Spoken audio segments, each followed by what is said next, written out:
She sat on that horse like it belonged to her. Because it did, just like the ranch, just like the land stretching out. Behind those weathered buildings, just like everything Kalen Reed had built with his own hands for the last 10 years. The woman looking down at him wore traditional dress with the kind of confidence that came from never being told no. Her people had gathered at the property line 3 days ago with documents older than anyone living. Papers that said this land was never his to claim. And now here, she was waiting for his answer to a question that wasn't really a question at all. Ken stood in the dirty yard of what used to be his ranch, the morning sun already brutal against his neck. The woman on the horse hadn't moved in 5 minutes. Just watched him with those dark eyes that seemed to see straight through every defense he'd built since losing his father. Kiona, that's what the men with her had called her when they'd ridden up at dawn, not asking permission, just arriving like they owned the place, which apparently they did. His jaw tightened as he replayed the moment 3 days earlier when the territorial judge had looked at those age documents and then at Kalen with something close to pity. The Apache claim was legitimate, documented older than the county itself. His deed, his payments, his decade of backbreaking work, none of it mattered against paper. That predated everything he knew. He'd expected them to force him off. That's what always happened when lawn changed. Hands like this. You packed what you could carry and you left. But Kiona had other plans. She'd appeared yesterday with an offer that made his chest tight with something between rage and disbelief. Stay. Work the land. Take orders from her. The wind picked up, making the fringe on her dress shift against her arms. She hadn't said much during that first conversation, just laid out terms like she was discussing the weather. He'd keep a small cabin at the edge of the property. He'd work the horses, maintain the fences, do whatever she required. In exchange, he'd have food, shelter, and the privilege of staying on land that had been his entire adult life. The privilege. Callan had almost laughed, almost told her exactly what she could do with her generous offer. But then he'd looked past her at the buildings he'd repaired, the corral he'd built, the fields he'd cleared of rocks one by one until his hands bled. Walking away meant losing more than property. It meant losing every piece of himself he'd poured into this place. So, he'd said yes and hated himself for it. Now she sat there waiting, and he knew. What came next? The words. The moment she made it official, the instant his pride would have to bend or break. Kiona leaned forward slightly, one hand resting on the saddle horn. When she spoke, her voice carried across the distance between them with absolute certainty. You work for me now. Not a question, not a request, a simple statement of fact that rearranged the entire world around him. Ken felt something twist in his chest.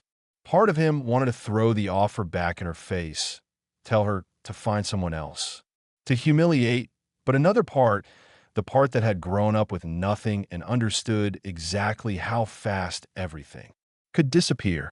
That part knew survival mattered more than pride. He met her eyes and held them. If she wanted obedience, she'd get it. But she wouldn't get his soul. What did he need done first? His voice came out rougher than intended. Something flickered across her face.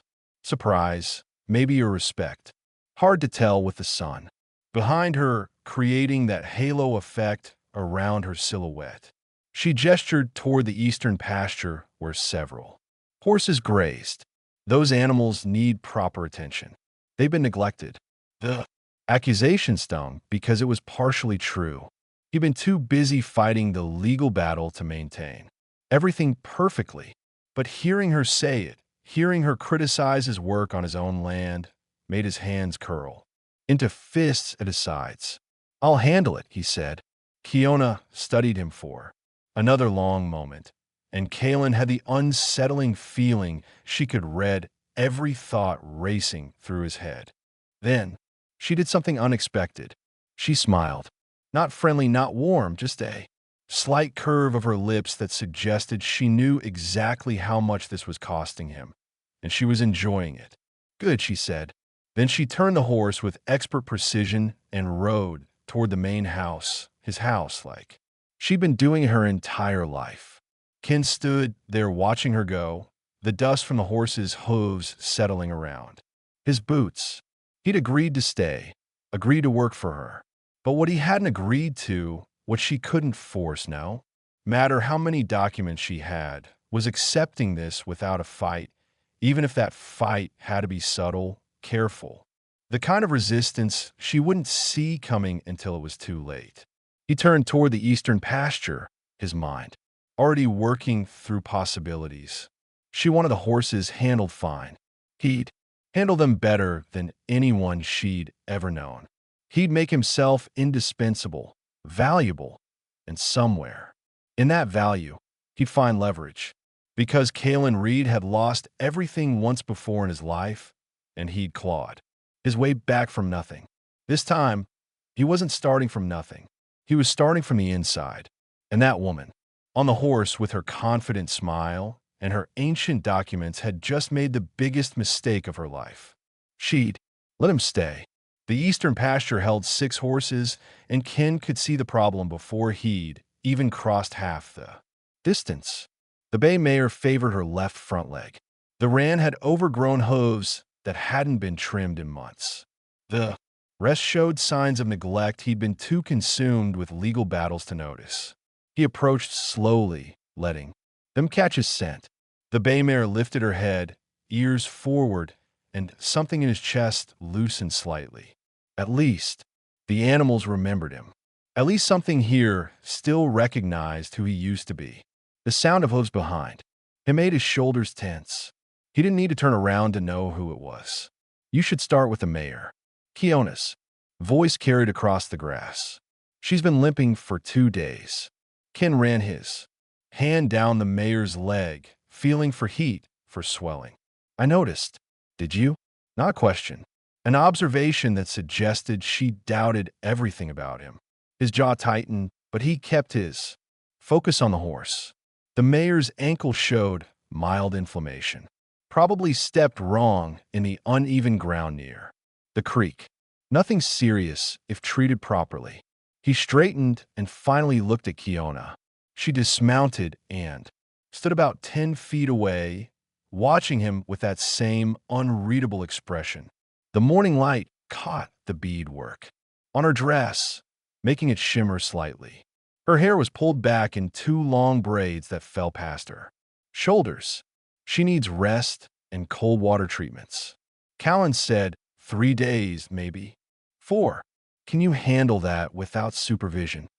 The question hit like a slap. He'd been training horses since he was 12 years old, had built this entire operation from nothing. And now this woman who'd owned the place for less than a week was questioning his basic competence. Yes, he said. The word came out clipped. Kiona tilted her head, slightly, studying him. You're angry. I'm Euphine. You're angry that I'm here, that I'm giving you orders, that everything you built now belongs to someone else. Callan held her gaze. Does it matter what I feel? No, she said simply. But I prefer to know what I'm working with. Working with as if he were another tool she'd acquired along with the land. He wanted to say something cutting, something that would crack that. Quimpo usted exterior. But he forced himself to breathe slowly. Getting emotional would only prove whatever point she was trying to make. Instead, he turned back to the mayor and began checking the other horses. He heard Kiona move. Closer, her footsteps soft in the grass. When he glanced up, she was examining the Ron's hooves herself. These haven't been maintained, she said. I know. Why not? Because I was busy trying to keep everything I owned. Because I was fighting a legal battle I didn't even know existed until it was too late. Because some things had to slip while I was drowning. I had other priorities, he said instead. Kiona straightened. Not anymore. From now on, these animals are your first priority. Second priority. Every priority. She moved closer. Close enough that he could smell sage and something else he couldn't quite identify. Do you understand? Kalen met her eyes. Up close, he noticed things he'd missed before. A small scar above her left eyebrow. The way her pupils contracted slightly when she was making a point. The absolutely certainty in her posture that suggested she'd never doubted herself a day in her entire life. Understand, he said. Good. She held his gaze for another moment, and something passed between them. Not agreement, not understanding. Something more complicated that made the air feel heavier. Then she stepped back. I'll send someone with supplies for the mayor. Show them what you need. She started to turn away, but Ken's voice stopped her. Why? Kiona looked back. Why? What? Why keep me here? You could hire anyone. Someone who'd be grateful for the work instead of resenting every minute of it. For the first time since they'd met, her composure flickered. Just for a second, something moved behind her eyes, something that looked almost like uncertainty. Maybe that's exactly why, she said quietly. Then she walked back to her horse, mounted in one fluid motion, and rode toward the main house without another word. Ken stood. They're trying to figure out what the hell that meant. Maybe that's exactly why. Why? Why she wanted someone who resented her. Why she'd rather have him here angry than someone else grateful. None of it made sense. But as he turned back to the horses, he couldn't shake the feeling that there was a game being played here. He didn't fully understand yet, and Kiona had just given him the first real clue. The question was whether he was smart enough to figure it out before she won completely. By midday, Kalen had the mayor separated from the others and was preparing a cold compress when footsteps approached from behind. Different from Kiona's, heavier, more deliberate. He turned to find a man watching him from the fence line. Younger than Kiona, maybe 25, with the same dark eyes, but sharper features. He wore traditional clothing mixed with practical ranch gear, and the way he carried himself suggested someone comfortable with confrontation. You must be the one who lost everything, the man said. Kalen stood slowly, keeping his hands visible and relaxed. Kalen Reed, I know who you are. The man climbed over the fence with easy athleticism. I'm Nitch, Kiona's brother. Of course he was. Ken could see the resemblance now in the set of the jaw, the directness of the gaze. But where Kiona had a controlled intensity, Nitch's energy felt more volatile, more dangerous. She sent you to check on me. She doesn't know I'm here. Nitch walked closer, studying the mayor's leg with the practiced eye of someone who understood horses. This one will be Fine. You know what you're doing. Thanks. Don't thank me. That wasn't a compliment, just an observation. Nietzsche turned his full attention to Ken. I want to know why you're really here. Your sister made an offer. My sister makes a lot of decisions I don't agree with. Nietzsche's voice hardened. Keeping you here is one of them. Kalen felt tension coil in his shoulders. If you've got something to say, say it. Your people took this land illegally, built on it, profited from it, and now that it's been returned to its rightful owners, you want to stay and watch. Make sure we don't mess up your precious ranch. That's not, or maybe Nietzsche interrupted, stepping closer. You're planning something else, waiting for a chance to claim it was all a mistake. Trying to find some way to take it back. The accusation stung because part of it was true. Kalen did want his land back, but not through deception, not through some scheme. I'm here because I have nowhere else to go, Ken said quietly. Your sister offered me work, and I took it. That's all. That's all. Nitch laughed without humor. You expect me to believe. The great Kalen Reed, who fought our claim for months, who hired lawyers and went to the territorial judge, suddenly just accepted defeat and decided to become a hired hand. Believe whatever you want. Nietzsche studied him for a long moment. When he spoke again, his voice had dropped lower, more threatening. Stay away from my sister. The statement came out of nowhere, hitting Ken with unexpected force. What? I see how she looks at you like you're some kind of puzzle she needs to solve. Nietzsche moved even closer, close enough that Ken could feel the challenge radiating off him. She thinks keeping you here proves something about justice or mercy or I don't know what. But I know men like you. You'll use whatever leverage you can find. I haven't. Not yet. Nicha's eyes narrowed. But if I see you trying to manipulate her, try to use her interest in you for your own benefit, I'll make sure you regret staying. Before Ken could respond, Nitch turned and walked back toward the fence. He paused at the top rail and looked back. One more thing, that land claim wasn't random. Kiona spent 3 years researching, gathering evidence, building the case. She didn't just want any land returned. She wanted this specific piece, this specific ranch. He smiled without warmth. You might want to. Ask yourself why. Then he dropped to the other side of the fence and disappeared around the barn. Kalen stood frozen, his mind racing. This specific ranch, 3 years of research. Why would Kiona target his property specifically? There were dozens of ranches in the territory built on disputed land. Why go through years of legal work to reclaim this one? He looked toward the main house where smoke rose from the chimney. Kiona was in there, probably reviewing accounts or planning the next season's work. Acting like everything was simple like this was just business. But Nietzsche's words suggested something else entirely.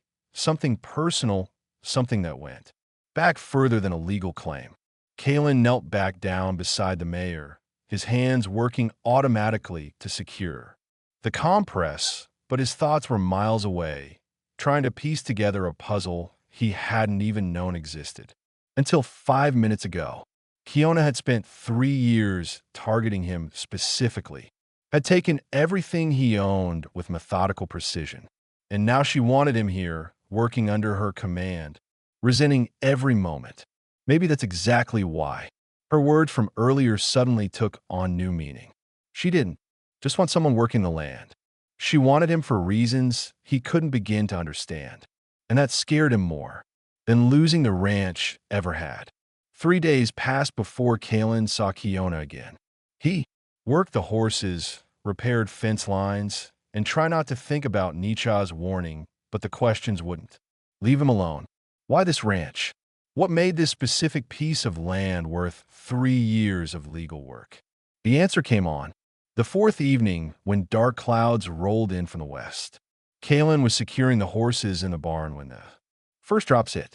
Within minutes, the sky opened up with the kind of rain that turned the ground to mud and made visibility nearly impossible.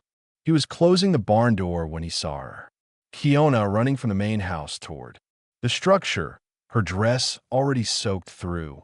She reached the barn entrance just as lightning split the sky. And for a moment, they stood there breathing hard, water dripping from their clothes. The roof leaks in the house, she said, pushing wet hair from her face. East bedroom. I need to move things before they're ruined. Ken grabbed a tarp from the supply shelf. I'll help. They ran together through the downpour, their boots splashing through forming puddles.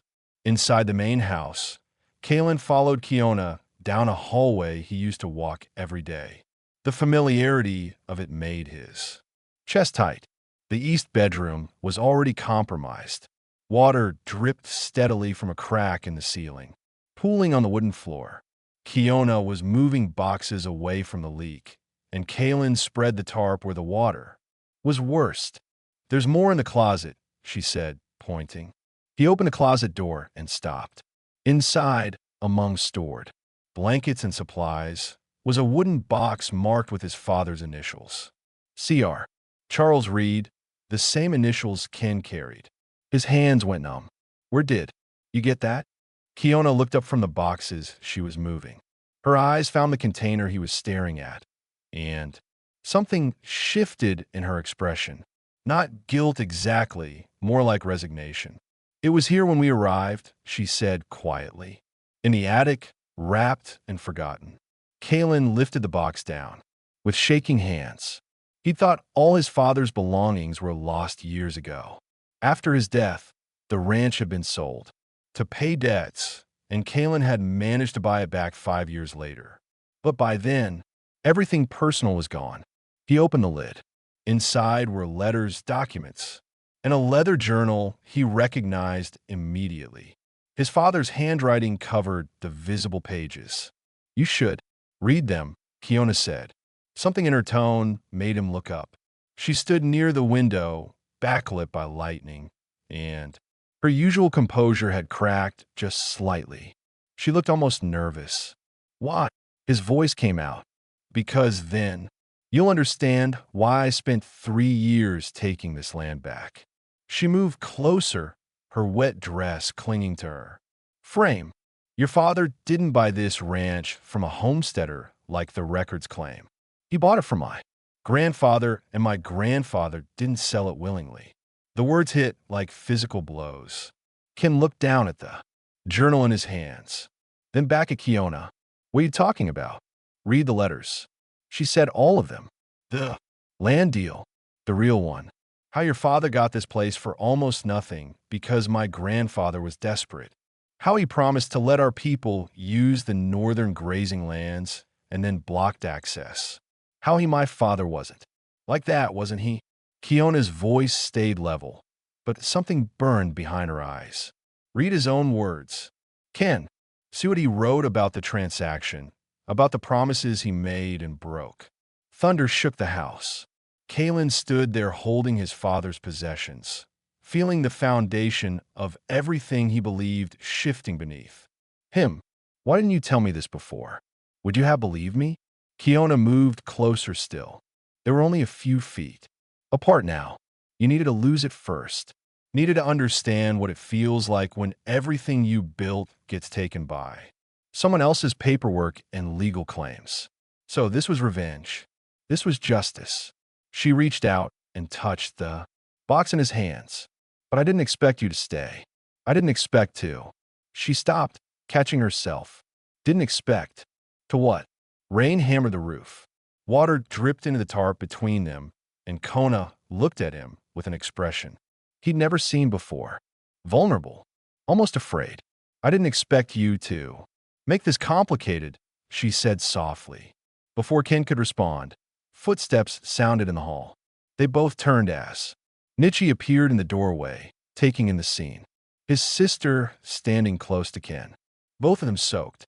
The tension, thick enough to cut. Nietzsche's expression darkened. "Kiona, we need to talk now." She straightened immediately, the vulnerable woman disappearing behind the leader's mask. Without looking at Kalen. Again, she followed her brother from the room. Kalen stood alone with his father's secrets, the sound of their argument barely audible over the storm. And for the first time since losing the ranch, he wondered if maybe the real loss was still coming. Ken spent the night reading his father's journal by lamplight in the small cabin at the edge of the property. Every page made his stomach turn. The deal with Kiona's grandfather was exactly as she'd described. Worse, even his father had offered partnership, shared land use, fair compensation.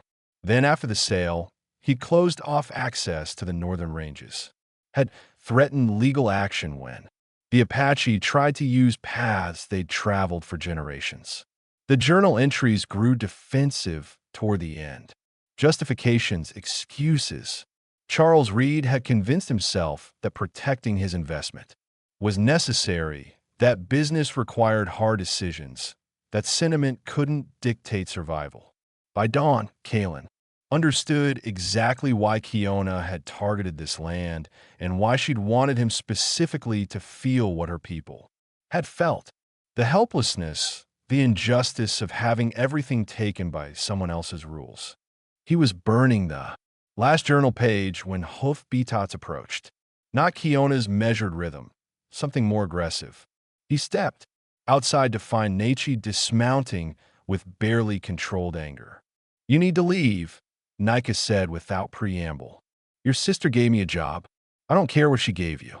Nietzsche moved closer. "You're poison here. Every day you stay, you make it harder for her to lead effectively." Kalen crossed his arms. "How exactly am I doing that?"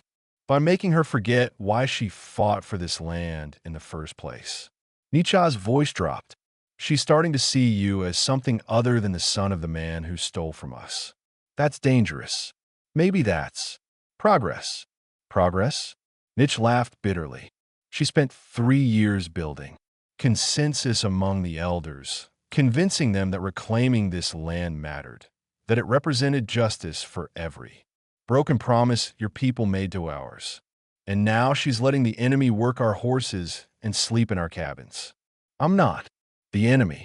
You're Charles Reed's son. That makes you exactly the enemy. Nitch, step closer. And worse, you're the enemy she's attracted to, which means she's compromised. The words hung in the morning air. Callan felt something shift in his chest. She told you that she didn't have to. I know my sister. Nietzsche's expression hardened. Last night she defended you to the council. Said you deserved a chance to prove you weren't like your father. That keeping you here served a greater purpose. What purpose? That's what the council wants to know. Nitch moved even closer, his voice dropping to something dangerous. Something she's testing you. Others think she's lost perspective, and a few think she's fallen for exactly the kind of manipulation I warned you about. I haven't manipulated anyone, haven't you? Nietzsche's eyes narrowed. The grieving son discovering his father's sins. The humble worker accepting his punishment. The man who stays loyal even when he has nothing. It's a good performance. Rage flared in Ken's chest. You think I'm happy about any of this? Learning my father was a liar. Losing everything. Working land that was stolen in the first place. I think you're adaptable, Nika said coldly. And I think you see an opportunity. My sister has power, resources, influence, and she's showing interest in you. What better way to reclaim what you lost than through her? Before Callan could respond, Kiona's voice cut through the tension. That's enough, Nitch. They both turned. She stood 20 feet away, must have approached. While they were arguing, her expression was controlled, but Callan could see anger simmering beneath. He needs to hear this. Nietzsche started. I said enough. Kiona moved between them, facing her. Brother, Callan works here because I decided he works here. My reasons are my own. Your reasons are affecting the council's trust in your judgment. Then the council can question me directly. Her voice stayed level, but gained in edge. What they cannot do is send my brother to intimidate someone under my protection. Protection. The word settled. Over Ken with unexpected weight. Naichi stared at his sister for a long moment. You're making a mistake. Perhaps, Kiona said quietly, but it's mine to make. He shook his head and mounted his horse.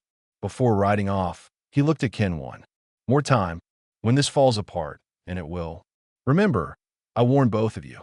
Then he was gone, leaving Ken and Kona standing in the early morning light. She didn't look at him immediately, just watched her brother disappear toward the main settlement. Finally, she turned. You read the journal. It wasn't a question. Callan nodded. And now you understand. I understand my father was worse than I knew. Ken said quietly. I understand why you wanted this land back. Why you wanted me to lose it specifically. He paused. What I don't understand is why you're defending me to your council. Kiona studied him for a long moment. When she spoke, her voice carried something he hadn't heard before. Uncertainty. Neither do I, she admitted. You should be nothing to me. A symbol of everything we're trying to correct. But you're not. She moved closer, and Callan could see the conflict. In her eyes, you stayed when you could have run. You work without complaint. You accept responsibility for sins that weren't yours. That matters. Does it matter enough to risk your leadership? I don't know yet. She held his gaze. But I'm going to find out. The sun broke fully over the horizon, bathing them both in gold light. And Ken realized the real danger wasn't losing the land anymore. It was losing himself to a woman who represented everything. Complicated about justice, forgiveness, and second chances. A woman who was about to discover he felt exactly the same way about her. The council meeting happened 2 days later. Ken wasn't invited, but he heard everything from the barn where he was working. Voices carried across the compound in the afternoon heat. Kiona's measured tone, Nika's sharp accusations, and others he didn't recognize, all questioning her decisions. He tried to focus on the horse he was grooming, but every raised voice made his hand still. This was his fault. His presence here had turned into exactly what Nietzsche predicted, a wedge between Kiona and her people. The mayor nudged his shoulder.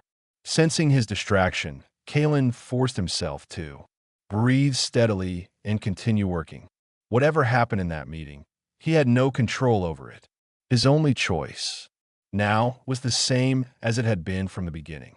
Stay and face consequences, or run and prove everyone right about him. Footsteps approached fast. Ken looked up to find one of the younger men from Kona's group.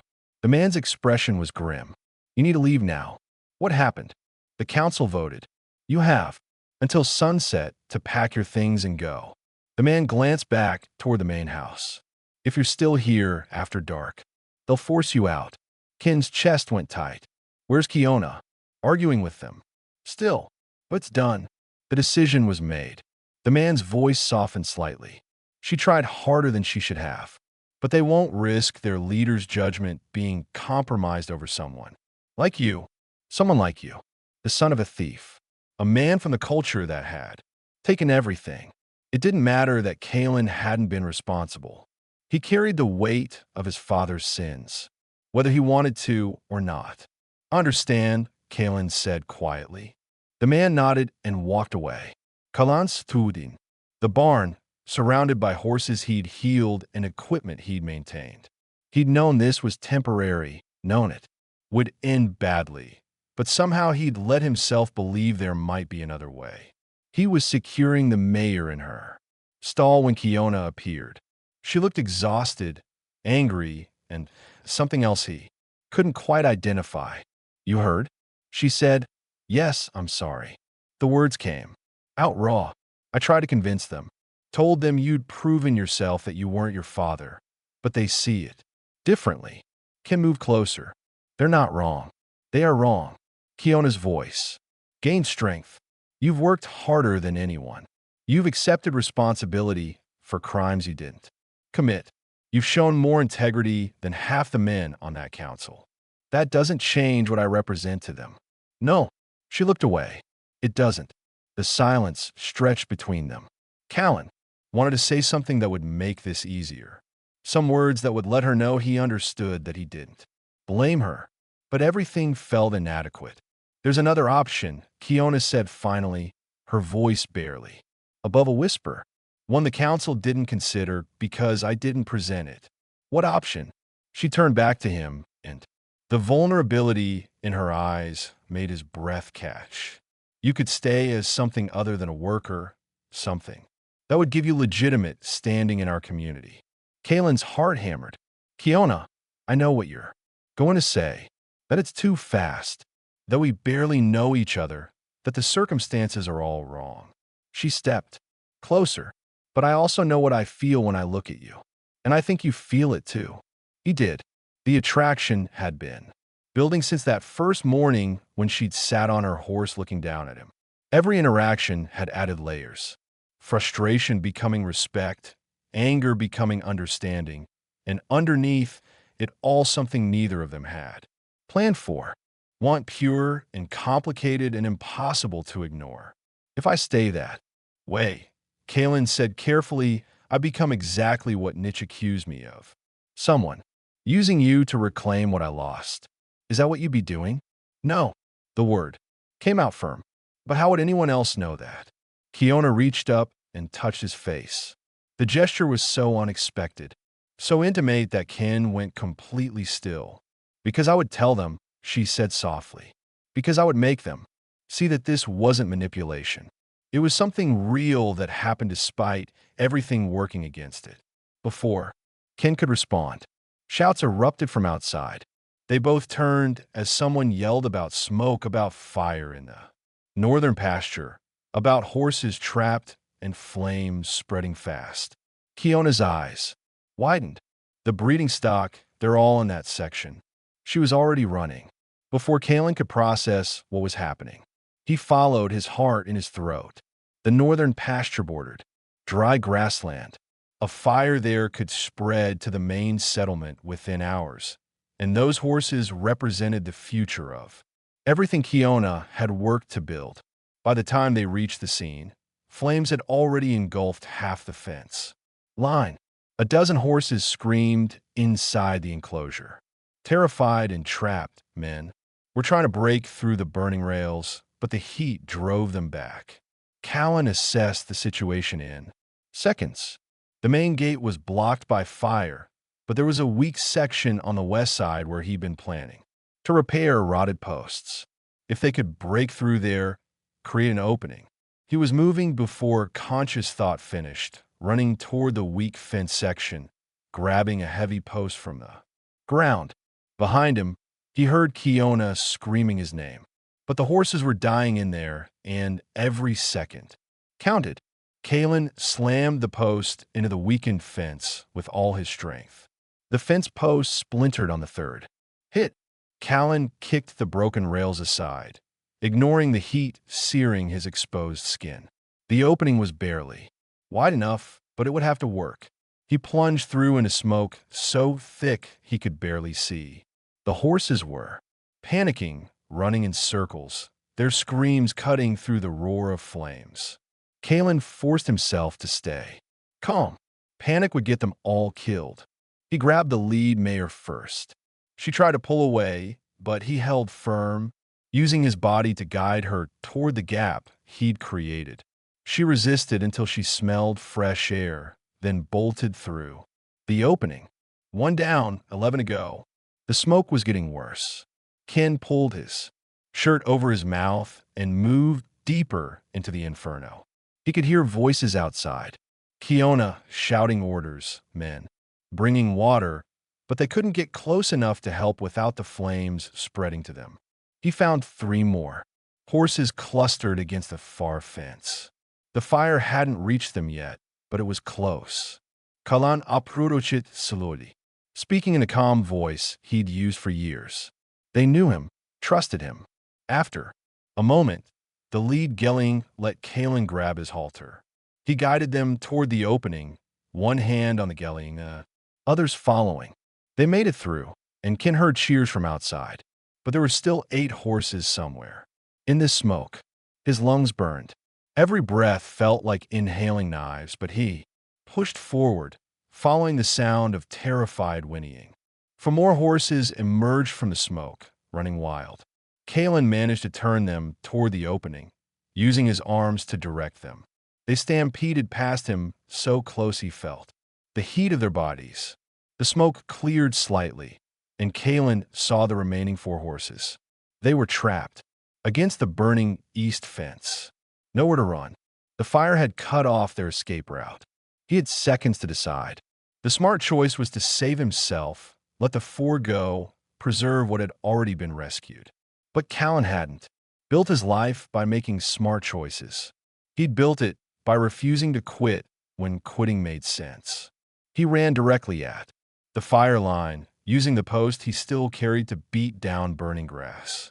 It wasn't enough to stop the flames, but it created a gap, a narrow path the horses might take if they were desperate enough. "Come on," he shouted his voice. "Raw, moo." The horses saw the opening and bolted. 3 made it through, but the 4th, a young mare Kiona had been particularly proud of, stumbled. Her leg gave out and she went down hard. Kalen didn't think. He just moved, grabbed her halter, and hauled with everything he had. The mare struggled to her feet, favoring her injured leg. Behind them, the fire closed the gap he'd created. There was only one way out now, through the narrow opening on the west side, and the mare couldn't run. Callan wrapped his arm around her neck and half carried, half dragged her toward the break in the fence. The mare fought him, terrified and in pain, but he held on, pulling her through smoke so thick he couldn't see his own hands. His boot hit something solid, the fence opening. Callan shoved the mare through and fell after her, collapsing in clean air. Hands grabbed him immediately, pulling him away from the flames. Someone threw water on his burns. Someone else was calling for help. Kalen tried to stand, but his legs wouldn't cooperate. Through watering eyes, he saw Kiona drop to her knees beside him. Her face was streaked with soot and tears. "You stupid reckless." She couldn't finish, just pulled him against her, holding on like he might disappear. Over her shoulder, Kaylin saw the council. Members who'd voted to exile him. They stood in a group watching. Their expressions had changed.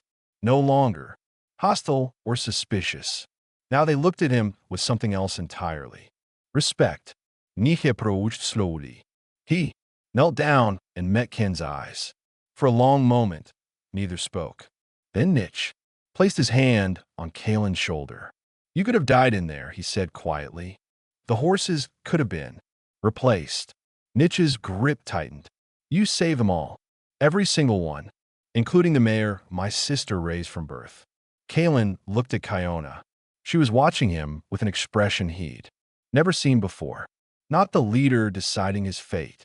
Not the woman complicated by attraction, just someone seeing him clearly for the first time. "You didn't save them for me," she said softly.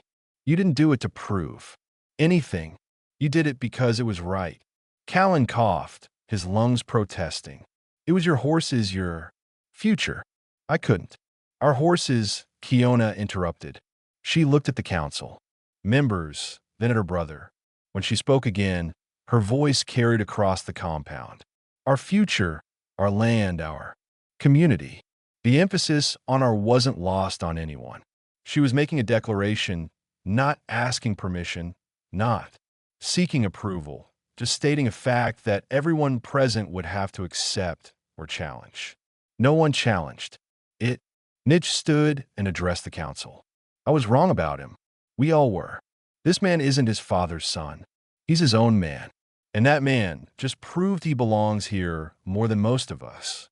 One by one, the council members nodded, not enthusiastic, not without reservation, but acknowledgement. Nonetheless, Callan felt Kiona's hand find his. Their fingers intertwined, and she squeezed gently. "You work for me now," she whispered, a smile playing at her lips despite the tears. "Except not really. Not anymore." Kayla managed a weak laugh that turned into another cough. "Then what am I?" Kiona leaned close enough that only he could hear. "You're the man I choose," she said simply. "If you'll have me." 2 weeks later, Kaylin stood in the northern pasture, watching the sun climb over land he'd once thought he owned. His hands were still wrapped in bandages from the burns, but they were healing. Everything was healing. Kiona approached, on horseback, the same bay mare he'd seen her on that first morning. But now when she looked down at him, there was no distance in her eyes, no calculation, just warmth and something deeper that made his chest tight in the best way. "The council met again this morning," she said, dismounting. Callan's stomach tensed. "And they want to formalize your position here." She walked closer, close enough that he could see the small smile playing at her lips. "Not as a worker, as a partner in managing the land." The word partner settled over him with unexpected weight. Not owner. He'd never be that. Again. But partner meant something different, something better, maybe. "What did you say?" "I said yes. On one condition." Kiona reached out and took his bandaged hand carefully. "That we run this place together. Not me giving orders and you following them, but actual partnership, equal say in decisions, equal responsibility." Kalan looked at the land stretching around them. The buildings his father had built on promises he'd broken. The corral Kalen had maintained through years of believing he was preserving something rightfully his. The fields that had belonged to Kiona's people long before either of them were born. "I don't deserve that," he said quietly. "Deserve has nothing to do with it." Kiona's grip tightened. "You prove yourself not by working hard or accepting punishment, but by caring about something bigger than your own claim to this place. The horses, our future." She moved closer still. "When you ran into that fire, you weren't thinking about property rights or historical grievances. You were thinking about preservation, about protecting something that mattered to all of us." Kaylin studied her face. The strong jawline, the dark eyes that had seen him at his lowest and somehow found something worth keeping. The confidence that came from knowing exactly who she was and what she stood for. Your brother, he asked, is the one who proposed the partnership to the council. Kiona smiled fully now. He said, any man willing to die for horses that aren't his earns the right to help decide their future. Something loosened in Kalen's chest. Nietzsche's approval meant more than he'd expected. Not forgiveness for his father's actions. That would take generations to fully resolve, but acceptance that Kalen himself was different, better. So what happens now? He asked. Kiona pulled him closer, careful of his injuries. When she spoke, her voice carried across the empty pasture. Now you work with me, she said. Not for me, with me. Building something neither of us could create alone. Callan thought about the journal entries he'd burned, his father's justifications and excuses. The man had seen this land as something to own, to control, to extract value from. But standing here with Kiona, Kalen understood it different. Truth. Land didn't belong to people. People belonged to land. The responsibility was stewardship, not ownership. Partnership, not dominion. I can do that, he said. Kiona leaned up and kissed him, not desperate or hurried, just certain. A promise made in daylight with witnesses in the horses, grazing nearby and the sky stretching endless overhead. When they separated, she kept her hand in his. There's one more thing, she said. The main house. I'm moving my things to the east wing. The west wing is yours if you want it. Kalen understood what she was offering. Not his father's house returned, but shared space, shared life, a future built on something other than documents and legal claims. I want it, he said. They stood together, watching the land wake up fully. The horses moved through the pasture in patterns older than any deed or title. The wind carried scents of sage and dry grass. And somewhere in the distance, Nietzsche was directing workers in rebuilding the burned fence. Kalen had lost everything he thought mattered. The property, the legacy, the illusion that he'd built something permanent through sheer will and hard work. But in losing it, he'd found something his father never had. Community, purpose, and a womanhood. Taken everything from him only to give back something infinitely more valuable. A partnership built on truth instead of broken promises. A future constructed from ashes instead of stolen ground. And love that grew not despite their history, but somehow because of it. Kiona squeezed his hand once more then, released it to mount her horse. Come on, partner, she said, that word carrying new weight between them. We've got work to do. Kalen smiled and followed her toward the corral where their future waited. Not the future he'd planned, not the one he'd fought for, but the one he'd earned by learning that some things matter more than ownership. Things like justice, like redemption, like building something together that neither could build alone. The horses needed tending. The fences needed repair. The land needed stewardship. And for the first time since losing everything, Callan understood he was exactly where he belonged. If you enjoyed this story, click the video on your screen now to watch another unforgettable tale from the frontier where courage and destiny collide in unexpected ways. Don't forget to subscribe and consider a super chat to help us keep bringing you more stories like these. Your support means everything to us.